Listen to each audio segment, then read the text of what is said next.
What does it mean to hate something? This is a question I've been asking myself over the last few days since releasing my previous video on the Lilo and Stitch remake, because few of you in my comments had called me a hater because I criticized a movie's trailer. A movie, mind you, that I was cautiously optimistic for, despite all the evidence pointing to this being another soulless Disney remake cash grab. I mean, hey, it's my favorite Disney movie, getting a bit more attention than it normally gets, and maybe it'll surprise me, and maybe it'll be good. Foreshadowing is a literary device. It was bad. Like, really, really bad. Butchered beyond recognition. I honestly don't even want to give it the time of day any more than I have to. And while I asked in my comments and on my community tab if people would like to hear my take on it, after seeing the film, I don't know if I have the energy to even talk about it in that way. And you know, a lot of people had already published their own reviews of it by the time I was editing my first video, and I didn't really see the point in me making a video that just repeats the very similar talking points I'm sure every other review of Lilo and Stitch 2025 will bring. I've always seen making these videos as putting a new perspective out there, and I want to try to avoid making the same sort of observations as everyone else. So I took a few days to step back and reconsider if I even wanted to give this remake any more time, but the comments that called me a hater got me thinking, what does it mean to be a hater? Hate is already a really strong word with strong connotations, but what does it mean to be an active hater? Nowadays, hating is more than just a strong dislike of something. Hating is intense. It's that knee-jerk reaction when you see something you personally think is vile. Being a hater means you actively want to tear something down and eviscerate it and leave nothing behind. Some people are haters, and honestly, that's fine. People can like or dislike whatever they want, but I don't really like to see myself as a hater. Maybe more of a critic, if I can even call myself that. I like taking things apart and looking at their building blocks to see how everything fits together. I love the analysis of stories, and I love looking at things critically. So that's what I want to do instead. I don't want to just rant for 10 minutes about why Lilo and Stitch 2025 is a bad movie, although trust me, I could. What I want to do is take a few things I didn't like about it and dig a little deeper. I want to take those building blocks apart and really explore the difference between hating something and critiquing it, because there is a fine line there, and it's one we're all guilty of crossing sometimes.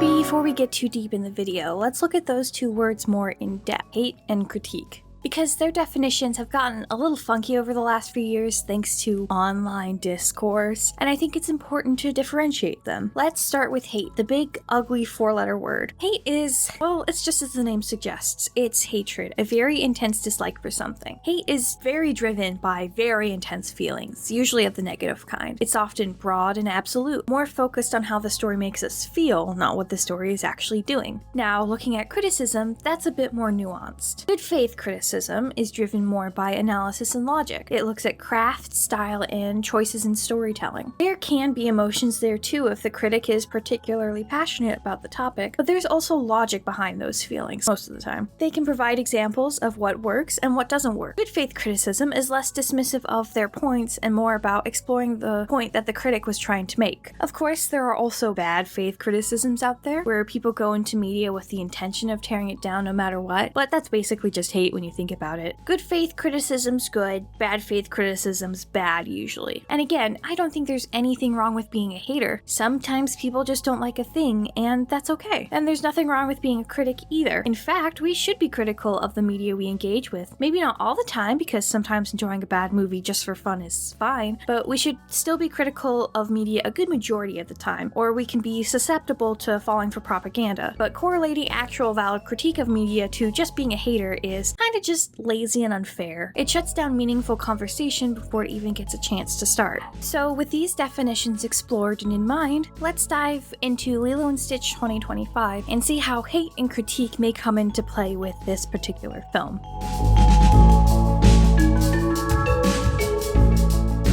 Let's talk about Lilo and Stitch 2025. Or maybe I should just call this film Stitch, because there sure didn't seem to be a lot of Lilo in this film. As I had expected, the film was a decayed carbon copy of the original. Even the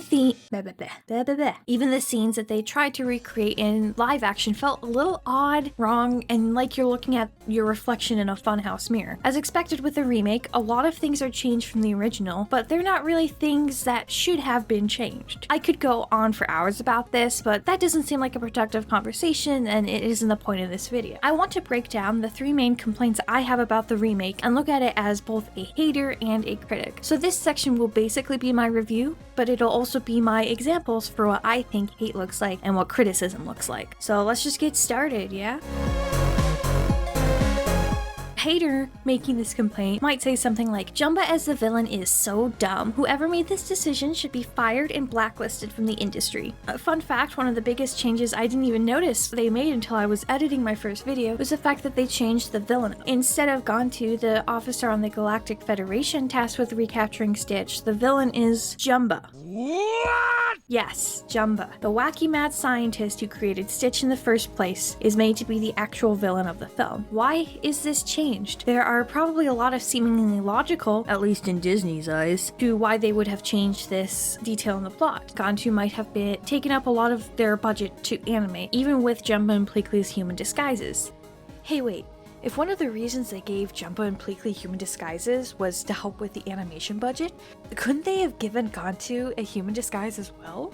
You know, for a movie that's meant to be a remake of one of Disney's classic animated films about aliens, a budget at about 100 million seems incredibly limiting on the animation part. And with how Stitch has to be animated at all points during the film, it really feels like Disney shot this movie in the foot a bit there. And there could also be an argument made that Disney has been playing to a more conservative mindset over the last few years, and having any sort of negative representation of what amounts to space cops could be an issue they might think their audience might have. But, well, that's neither here nor there, really. Whatever the reasons are, I think the decision to remove Gantu and make Jumba the main villain is a bad decision. And honestly, I really hesitate to call both of them villains in the original, because Gantu was just following orders to capture a being they thought could destroy planets, so he was mostly just an antagonist, which in my opinion is what makes Lilo and Stitch a great film. Nobody is 100% good or bad. There's a lot of nuance in this film, which makes Stitch unlearning original programming to that Adam be destructive, and learning what it means to have a family is just so much more impactful. Anyway, back to the main point. Jumba as a villain makes so sense from a critical lens too. In the original film, Jumba is an antagonist, just another force trying to recapture Stitch, but he's not a bad guy. Sure, he's your typical evil scientist, but he's also kind of a bumbling fool with a golden heart too. It doesn't take much for Stitch to even convince him to rescue Lilo from Gantu. He's a bad guy, but he's not a bad guy, you feel? But making him the villain in this film completely strips away the nuance and charm from the original film. It flattens his character into a one-dimensional caricature of the character that we grew to love in the original film. And I don't think there's more to say about it than that. That's my critique. Making Jumba the villain flattens his character into a one-dimensional caricature of the character that we liked in the original film. Let's look at another complaint I have, and it's just Nani. Just Nani.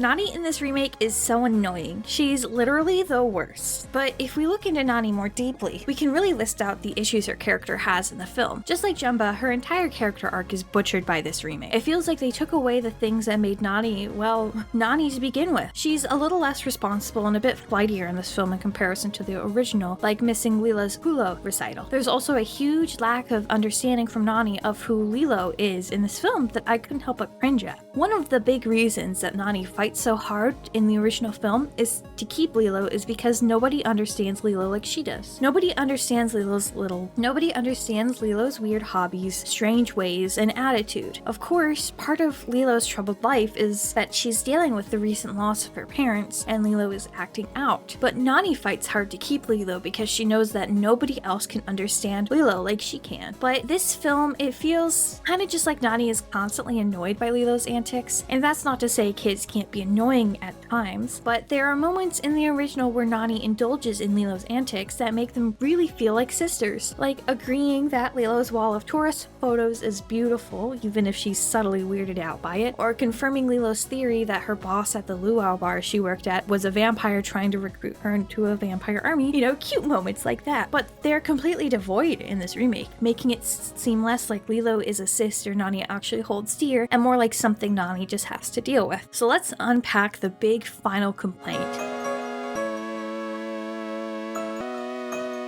The ending of the new Lilo and Stitch is just so dumb. It's like they didn't even watch the original. Why would they do something so stupid? I think the biggest critique I have about this film that many other people have are the multiple unnecessary changes made to the end of this film. Spoilers if you haven't seen it yet. I don't think you should, but you do you, friend. Looking at it deeper, the real problem is that the new ending completely undermines the heart of Lilo and Stitch. Ohana, family. Nobody gets left behind or forgotten. No matter how messy or difficult things get, family will always be there for each other. But making Nani give Lilo up to the US government, who at least places her with familiar adults, to go study in California? What? There is a strange colonialist undertone here, like it's not subtle at all when you consider how indigenous children across America, especially Native Hawaiians, have been forcibly separated from their families for generations. And that's a huge, heavy topic that we should discuss, but that honestly deserves its own video to fully unpack respectfully. But why? Oh, no. Oh, goodness. I just started thinking about it again outside of the script, and it's still baffling me why Nani would give Lilo up to go to college in California. I mean, it's interesting that they gave Nani a new goal, studying marine biology, and I'll never knock anyone for wanting to learn, but it feels like a weird, forced way to resolve the struggle Nani goes through. Sure, you could argue that going to school would help her get a better job to support her and Lilo in the long run, but the way it's framed, like she has to leave Lilo behind to do it, just feels unearned, especially when there are so many real-world ways for people to chase their dreams while still caring for their family. She could have studied at a school in Hawaii where the marine biology programs are amazing and still been there for Lilo. Plus, this is just a minor nitpick. Making marine biology her dream just because she lives in Hawaii, it feels shallow. Like, she could have studied anything, but because she's a surfer and an island girl, it's gotta be marine biology? It's a little cliche. It would have been more interesting if they showed the dichotomy of the Hawaiian Islands. Hey, maybe she's also fascinated by volcanoes or astronomy alongside her love of surfing. That would have been so much cooler and less basic than marine biology. Then again, I live in Ohio, and I can count how many times I've been to a beach on one hand. So maybe someone living in Hawaii would have a stronger connection to the ocean that I'll never understand. But still, they could have chosen something a little more unique. What Nani chooses to study, though, is beside the point. Nani leaving Lilo behind to study in California is painfully reductive of the story's main messages of family and ohana. It gives into a colonialist narrative, and it feels unrealistic when there are programs more accessible to her in Hawaii that would allow her to stay with Lilo and go to school at the same time. I hope my point is coming across here. There's a big difference between just hating something, where it's all about personal feelings, and actually critiquing it, where you're using evidence in the story to support those opinions. People can dislike the ending of the remake of the new Lilo and Stitch, where Nani gives Lilo up, because it is, in my opinion, also a dumb decision, but there is evidence you can show between the original and the live-action remake where this decision can be read as irresponsible and not honoring the original film, too. Does that make any sense? I hope it does. But why does this even matter? The distinction between hate and criticism matters so much more than people think. When those lines get blurred or muddied, it becomes hard to tell when someone is offering good faith feedback versus when someone is simply trying to tear something or someone down. And this confusion doesn't just stay online or in isolated conversations about media anymore. It's kind of spilled into our everyday lives, and it's been shaping how we react to others and how we feel about ourselves. For example, imagine someone tells you in a calm voice that they don't like the tone you had when you responded to their question. It can be easy to jump to the conclusion that, well, they're just being a hater, what they're saying doesn't matter, right? Or maybe someone points out something that you do that makes them uncomfortable. Your first thought could be, well, they're just hating on you. Those reactions are totally understandable. It's natural to want to protect ourselves from the embarrassing ordeal of being judged by others. I think this lack of distinction between hate and criticism today has fed into this personal selfishness epidemic that we are seeing. People are too afraid to give criticism because everybody takes things personally, which is something humans always do, but now it's more socially accepted to clap back at the haters than it was before. And the line between hater and someone telling you that you did a bad thing and critiquing you is nearly invisible now. And it grows tenfold when someone is criticizing something you personally like. Then it doesn't become just about protecting yourself, it becomes protecting a community of people like you. And as humans are pack animals, whether we like to admit it or not, we are willing to fight to protect the things we love. It is is such a human instinct to protect those things, but that makes it so those lines between hate and criticism feel even blurrier. But I think that's why we need to talk more about it, because not all critique is hate. In fact, I'd say most good faith criticisms come from people who are fans, not people who are just out to make personal attacks against a piece of media and its fans specifically. I am a fan of the original Lilo and Stitch. I own a Stitch mug. I love the little blue alien dude. And my critique for the live action isn't coming from me hating Disney or hating Stitch or anything. It comes because I love Stitch and I know Disney can do better than this. I know Disney can make good films. We've seen it before in the past, but they're not right now because they are chasing profits. And it could be easier for me to just hate on Disney, but I want to criticize Disney because I want them to tell good stories like they used to. And maybe I'm just selfish to expect the mega corporation to bend its knee for me specifically, but maybe with enough actual criticism, Disney might actually start to change for the better. Look, at the end of the day, I will always be a bit of a reckless optimist.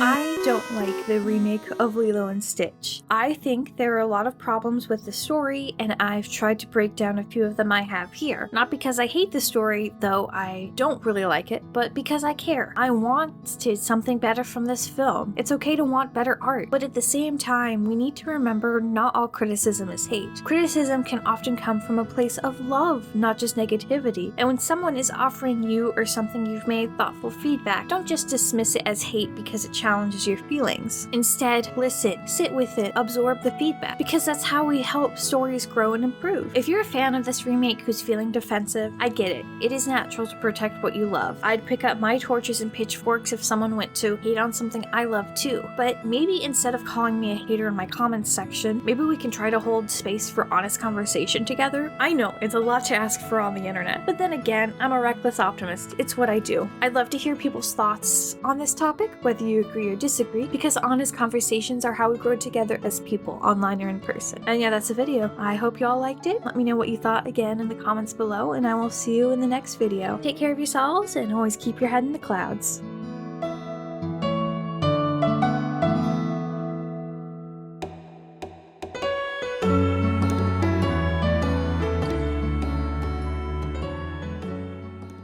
It's low even for you! Oh!